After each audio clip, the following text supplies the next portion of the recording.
Tervetuloa taas tänne Leffahullu-podcastin pariin. Tällä kertaa arvostelussa Apple TV Plussaan tullut Matthew McConaugheyn tahdittama katastrofileffa The Lost Bus. En tiennyt tästä leffasta oikeastaan mitään ennakkoon, paitsi sen, että se kertoo jonkinlaisesta bussikuskista Kalifornian maastopaloissa ja että McConaughey tähdittää sitä. Ja yllätyksekseni sen oli ohjannut Paul Greengrass, joka tekee usein varsin tiivistunnelmaisia thrillereitä. Bourne-leffat, Captain Phillips ja niin poispäin.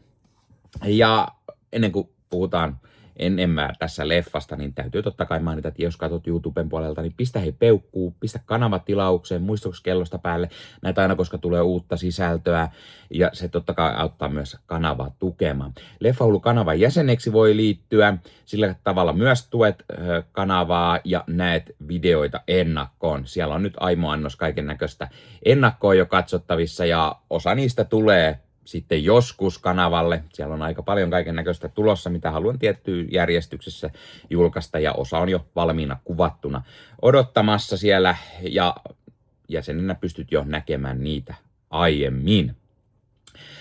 Täytyy myös mainita, että jos haluat ostaa kulttileffoja, kulttiklassikoita, niin kulttileffakaupasta voi käydä ostamassa itselleen vaikka elokuvan Dead Calm tai At Close Range, ja siellä kun käytät koodia Leffahullu yhteen ja isolla kirjoitettuna, niin saat 10% alennusta. Kannattaa käydä katsomassa. Kulttileffakaupassa on kasapäin kulttiklassikoita, leffot, jotka on jäänyt unholaan, leffoja, joista on tullut myöhemmin vasta isompia klassikoita, niin sieltä löytyy kasapäin. Siellä on niin pohjoismaisia julkaisuja kuin vaikka esimerkiksi jenkkijulkaisuja, brittijulkaisuja, mutta kaikki ne toimii kuitenkin täällä meillä, joten kannattaa käydä tutustumassa heidän valikoimaansa.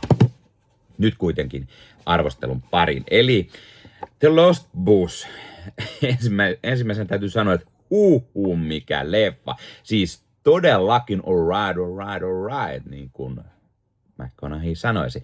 Siis tää leffa alkaa melko rauhallisesti. Siinä on semmoista build-uppaamista kunnolla, mutta kun se lähtee liikkeelle, se on kuin jyskyttävä höyryjuna, joka ei pysähdy hetkeksikään ja pitää otteessaan loppuun asti. No okei, siinä on pari pientä hengähdystaukoa, mutta muuten tapahtuu koko ajan jotain ja meno on kuin kunnon tämmöisestä action-katastrofileffasta. Ja leffan lopussa mennään sen verran koskettavaan hommaan, että vaikka monessa kohtaa ollaankin ennalta arvattavien kohtausten parissa, tiedetään ehkä miten tämä leffa loppuu, niin hitto soikoon, loppu saa kyllä kyyneleet silmään ja vaikka osaakin arvata mitä tuleman pitää. Ja sen lisäksi, mitkä roolisuoritukset pääkaksikolta. Siis Matthew McConaughey, joka on pääroolissa, hän vetää kyllä yhden uransa parhaisista rooleista. Hän on tämmöinen kovia kokenut koulubussin kuljettaja, Kevin, joka ei tule toimeen omansa lapsensa kanssa. Vaimon kanssa on tullut ero, isä on kuollut, äiti sairastelee ja hittovia koirakin kuolee. Joten kaikki on vähän niin kuin menee huonosti.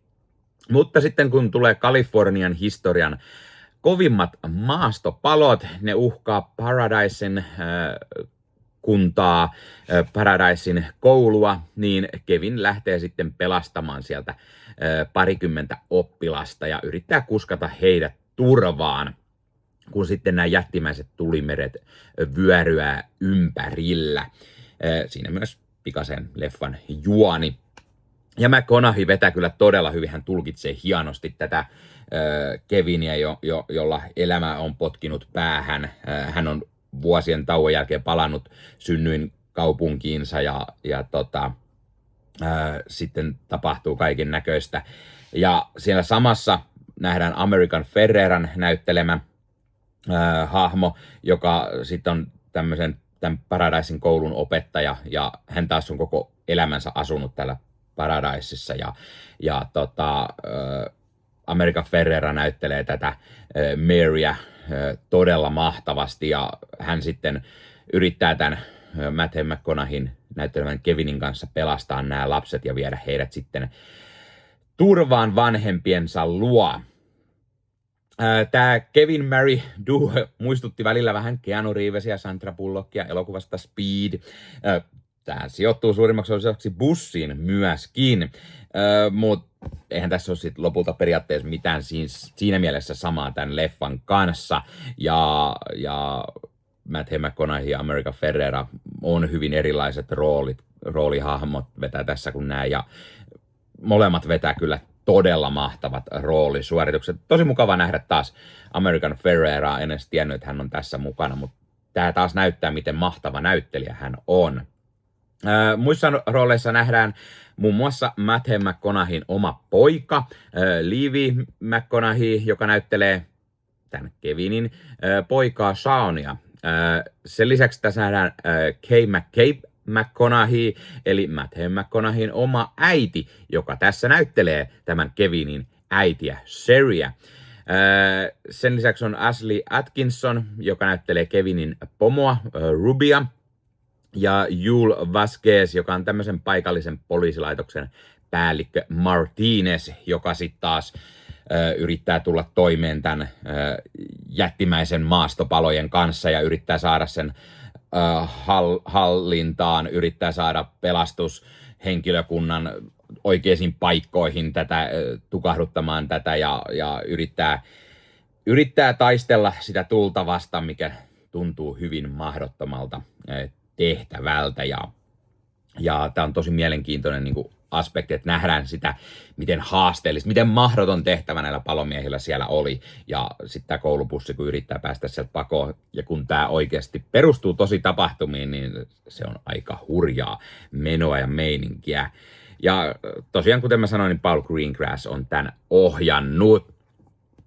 Ja tämä on semmoinen hyvin Paul Greengrass-tyylinen, kunnon otteessa pitävää thrilleriä. Ja tässä on sitä thrillerin tuntuu, tämä on yhdistetty, tämä on kunnon katastrofileffa, tämä on elämänkertaleffa, tässä on häivähdyshistoriaa, koska tämä perustuu tosi tapahtumiin, ja tämä perustuu siis vuoden 2018 maastopaloihin, ja tämä perustuu myös Liz G. Johnsonin kirjaan Paradise One Town Struggle to Survive an American Wildfire, josta sitten Paul Greengrass ja Brad Inglesby on tehnyt käsikirjoituksen. Ja puhutaan sitten siitä tärkeästä seikasta, eli tällainen katastrofileffa, mikä on tulipaloleffa. Eli miten se on tehty? No ihan hemmetin hyvin. Siis tästä tulee mieleen esimerkiksi joku Backdraft, liekehtivä torni, jne, mutta todella paljon isommassa mittakaavassa. Tämä ei ole mikään yksi torni, vaan tämä on se koko hiton Kalifornia ja sen maastopalot. Ja siis tämä on ihan jättimäisessä mittakaavassa. Ja tässä ei ole pääosassa niin kuin palomiehet, vaan tässä on niin kuin tavallinen koulupussin kuljettaja. Mutta siellä on tietty ne palomiehet on sitten sivurooleissa. Ja mikä tärkeintä tässä, niin tuli ja ne kohtaukset, missä tulta nähdään, on ihan samperin hienosti ja tyylikkäästi tehty. Tämä näyttää ja tuntuu semmoiselta paloleffalta, katastrofileffalta.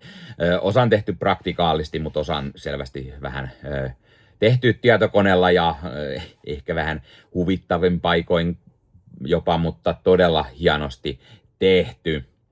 Ja tämä oli yllättäen Blumhouse Studion tuottama leffa, sekä siis Apple Studion, ja tämä julkaistiin suoraan Apple TV-palveluun. Blumhouse tunnetaan ehkä parhaiten pienistä kauhuleffoista, toki myös Oscar-voittaja draamaleffoista, joten tämä Tämä on selkeästi heille todella iso leffa, ehkä yksi isoimmista leffoista. Sai Jenkeissä myös pienen teatterikierroksen, joten toivottavasti siellä ehkä jotain pientä ehdokkuusta eri palkintokategoriassa sitten tulisi. Mä oon sitä mieltä, että pääkaksikko kyllä ansaitsisi ainakin ehdokkuuksia, vetää sen verran hyvin. Mä tykkäsin myös siitä, että kun tuli Apple TV Plussaan, niin saatiin mahtava leffasisältö, koska siellä ei kauhean hyvin ole semmosia niinku leffoja, mitkä olisi todella hyviä. Heille tulee niitä omia leffoja, mutta sit mä otan aina Apple TV välillä käyttöön, välillä pois. Usein sellainen just, että joku kiinnostava leffa, katon sen, ehkä toisen ja sitten jotain heidän omia sarjoja koitan siinä myös samalla katsoa. Heillä on tosi paljon laadukkaita sarjoja, mutta hienoa, että tuli taas tämmönen todella mahtava leffa. Niin, ja tämän leffan on muuten tuottanut Jamie Lee Curtis, joka hommasi oikeudet silloin Jason Plumin kanssa tähän leffaan. Tämä leffa pitää siis todella hyvin otteessaan, tämä on todella stressaava, todella hengästyttävä kokemus, jota mä vaan niin kuin rakastin. Siis jotenkin se kaameet tulipalot, ihmisen paniikissa, panikoimassa, yrittämässä päästä pakoon, koittaa selviytyä ison, kankean pussin kanssa teillä, nämä niinku, päähahmot.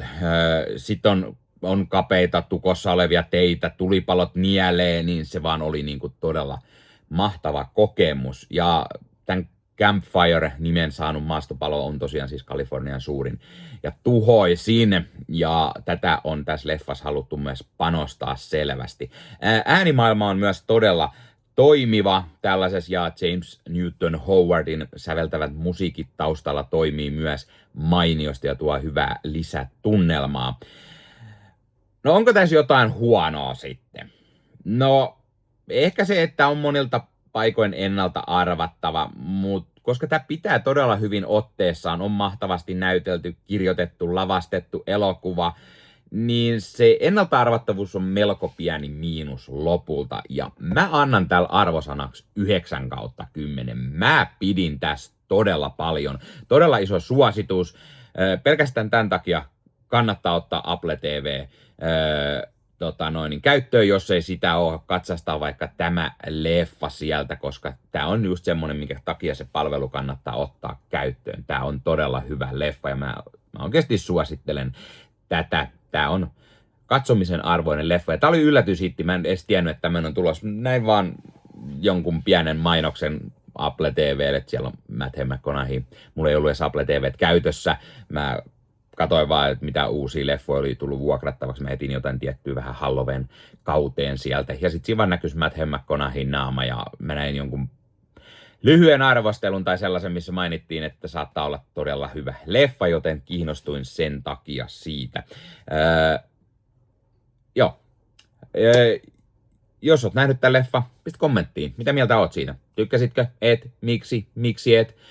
Mitä mieltä oot muuten Matthew McConaugheysta näyttelijänä, American Ferrerasta näyttelijänä, mitkä on heidän parhaat leffat, sarjat, roolisuoritukset. Entä miten sä tykkäät Paul Greengrassin leffoista ja mikä on sun suosikki häneltä?